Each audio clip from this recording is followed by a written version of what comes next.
আমি কে? আমার স্বামী। পরে এটার চিকিৎসার জন্য কই যাইতেছে আমার? তারপর ঢাকা হাসপাতাল। ঢাকা মেডিকেল কলেজ হাসপাতাল। চিকিৎসার খরচ কে করছে? হ্যাঁ, মানে আমি।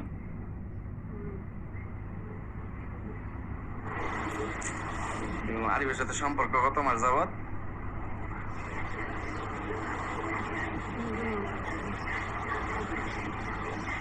তার সাথে সম্পর্ক কত দূর গেছে?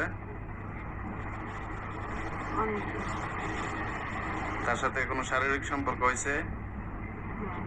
হ্যাঁ, কয়বার? 4 বার। আমার এই বাসায় আসছে সে?